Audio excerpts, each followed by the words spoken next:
Hello guys, अब हम लोग ड्रग्स का क्लासिफिकेशन के बारे में देखेंगे।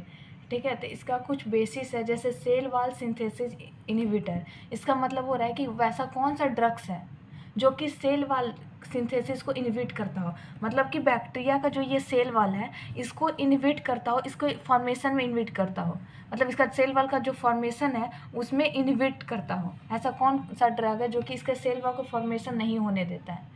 ठीक है, इसके जब सेल वॉल का फॉर्मेशन नहीं होने देगा तो बैक्टीरिया क्या कर जाएगा, डिस्ट्रॉय हो जाएगा, लाइसिस हो जाएगी, वो स्वेलअप हो जाएगा बैक्टीरिया, क्योंकि ये सेल वाल ही जो है इसकी शेप को मेंटेन करके रखता है बैक्टीरिया सेल को।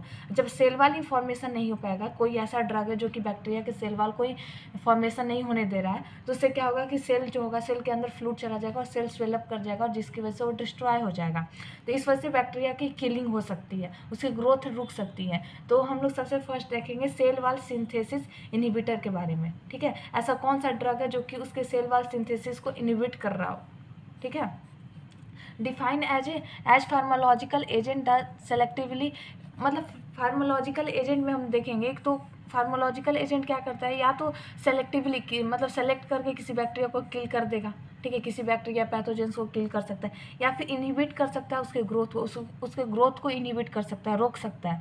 ठीक है, और bacterial cells will having little or no effect on mammalian host. और वो क्या करेगा कि जो भी हम ड्रग्स ले रहे हैं या फिर कोई भी फार्माकोलॉजिकल एजेंट ले रहे हैं, ठीक है, तो वो क्या करेगा कि वो या तो बैक्टीरियल सेल को पूरी तरह से किल कर सकते हैं या फिर उसके ग्रोथ को इनहिबिट कर देगा। ठीक है, लेकिन जो हमारे मेमेलियन सेल है उसको वो लिटिल या फिर थोड़ा बहुत इफेक्ट करे या फिर नो इफेक्ट, उसको इफेक्ट ना करे। जैसे हम लोग कोई दवाई लेते हैं तो हमारे सेल या हमारे बॉडी को थोड़ा बहुत हार्म करेगा या फिर नहीं भी करता है। ठीक है, लेकिन उस बैक्टीरिया को किल करता है या फिर उसके ग्रोथ को इनहिबिट कर देता है। तो जब वो बैक्टीरिया को किल करेगा तो उसे हम लोग बोलेंगे बैक्टीरियोसाइडल। ठीक है, और जब उसकी ग्रोथ को इनहिबिट करेगा तो बैक्टीरियोस्टैटिक बोलते हैं। ठीक है, जब उसके ग्रोथ को अगर किल करता है उसको बोलेंगे बैक्टीरियोसाइडल। ठीक है, बैक्टीरियोसाइडल। जब उसकी ग्रोथ को इनहिबिट करेगा तो उसको बोलेंगे बैक्टीरियोस्टैटिक, बैक्टीरियोस्टैटिक। ठीक है, स्टैटिक मतलब उसकी ग्रोथ को रोक देता है। ठीक है, अब antibiotic is an low molecular substance. Antibiotic और एंटी माइक्रोबियल में डिफरेंस क्या होता है। एंटीबायोटिक होती है एक लो मॉलिक्यूलर वेट होती है, इसकी मॉलिक्यूलर वेट लो होती है, और ये माइक्रो ऑर्गेनिज्म के द्वारा बनाई जाती है, यानी ये नेचुरल होती है, नेचुरली माइक्रो ऑर्गेनिज्म के द्वारा प्रोड्यूस की जाती है। ठीक है, जो कि ये बहुत ही लो कंसनट्रेशन पे ही इनहिबिट कर देता है या फिर किल कर देता है, यानी बैक्टीरिया ग्रोथ को इनहिबिट कर देगा या फिर उसे किल कर देता है बैक्टीरिया को। और इसकी लो मॉलिक्यूलर वेट होती है, और ध्यान रखना कि माइक्रो ऑर्गेनिज्म से प्रोड्यूस होती है, और ये एक नेचुरल होती है।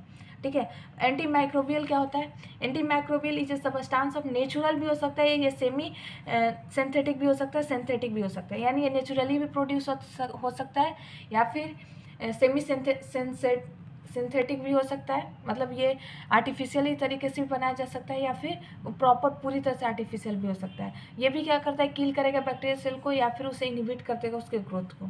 ठीक है, लेकिन ये थोड़ी बहुत लिटिल हार्म कर सकता है हमारे बॉडी सेल्स को, या फिर नो डैमेज, कोई डैमेज भी नहीं कर सकता है।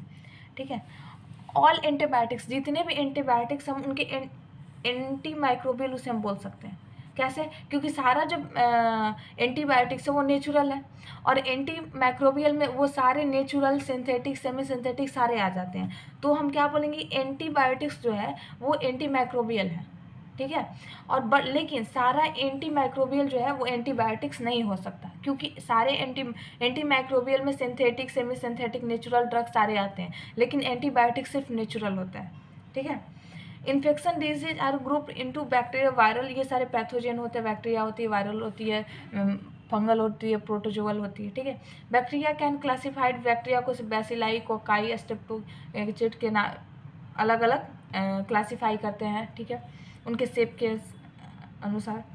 Bacteria classified as being gram positive, gram negative, gram staining के द्वारा हम इसे ग्राम पॉजिटिव, ग्राम नेगेटिव में भी डिवाइड करते हैं। Antibiotics can be described as a bacteriostatic हो सकता है, बैक्टीरियोसाइडल। ठीक है, बैक्टीरियोसाइडल हो गया तो इसका मतलब ये क्या करेगा, बैक्टीरिया को किल करेगा। ठीक है, पूरी तरह से ये मार देगा।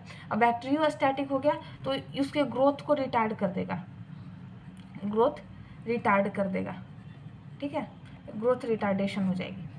ठीक है, अब इसके हम क्लासिफिकेशन के बारे में देखते हैं। ठीक है, तो classification on the basis of chemical structure, हम उसके केमिकल स्ट्रक्चर पे कैसे क्लासीफाई कर सकते हैं। बीटा लैक्टेम्स हो गया, पेनिसिलिन हो गया, सेफ्लोस्पोरिन हो गया, ये सारे याद करने पड़ेंगे। बीटा लैक्टेम्स में क्या क्या आती है, जिसमें सबसे ज़्यादा इंपॉर्टेंट पेनिसिलिन है और सेफेलोस्पोरिन और मोनोबैक्टम के बारे में लोग पढ़ेंगे। टेट्रासाइलिन में डीऑक्सीसाइलिन होता है, ऑक्सी टेट्रासाइलिन होती है। एमिनोग्लाइकोसाइडेज में क्या क्या साइड्स में क्या क्या आती है, जेंटामाइसिन आती है, नियोमाइसिन आती है, स्ट्रेप्टोमाइसिन होती है, यानी माइसिन वाले एमिनोग्लाइकोसाइड्स में आते हैं, ठीक है। मार्कोलिड्स में आते हैं एरिथ्रोमाइसिन, एजिथ्रोमाइसिन आते हैं। क्विनोल्स में सिप्रोफ्लॉक्सिन आते हैं, नॉरफ्लॉक्सिन आते हैं। सल्फोनामाइड्स में सल्फर डिजामाइन आते हैं। फिर उसके बाद ग्लाइकोपेप्टाइडेज में वैनकोमाइसिन आते हैं, ठीक है। मेट्रोनाइजाइडॉल जो है नाइट्रोमाइडी। फिर उसके बाद है कि on the basis of spectrum of activity, अब हम इसके एक्टिविटी के अनुसार हम देखेंगे इसका क्लासिफिकेशन। ये सारे आप लोग को थोड़ा बहुत एक दो नाम याद करने पड़ेंगे।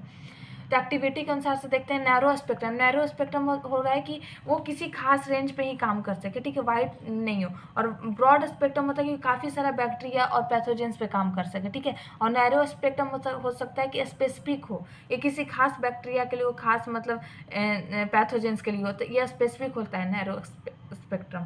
तो नैरो स्पेक्ट्रम में आता है पेनिसिलिन जी, स्ट्रेप्टोमाइसिन और एरिथ्रोमाइसिन। और ब्रॉड स्पेक्ट्रम में आता है टेट्रासाइलिन, क्लोरोएम्पिकेनॉल आता है, एम्पिसिनॉल, ठीक है। On the basis of action, इसके एक्शन के अनुसार बैक्टीरियोस्टैटिक, बैक्टीरियोसाइडल। बैक्टीरियोस्टैटिक का मतलब ही मैं बता चुकी हूँ कि ये ग्रोथ को रिटार्ड करेगा, जिसमें टेट्रासाइलिन आता है, माइक्रोलिड्स आता है, सल्फोनामाइड्स आती है, ठीक है। बैक्टीरियोसाइडल में आता है पेनिसिलिन आता है, सल्फोनोस्प्रिन आता है, क्विनोल्स आता है, ठीक है। तो अभी हम लोगों ने क्लासिफिकेशन देखा, इसके बारे में हम लोग 1 बाय 1 देखेंगे नेक्स्ट लेक्चर में। सबसे फर्स्ट हम लोग देखेंगे पेनिसिलिन के बारे में। तो अगले लेक्चर में मैं प्रॉपर पूरी तरह से पेनिसिलिन के बारे में बताऊंगी। तो ये कैसा लगा लेक्चर, आप लोग लाइक एंड सब्सक्राइब कीजिए एंड शेयर कीजिए। Thank you.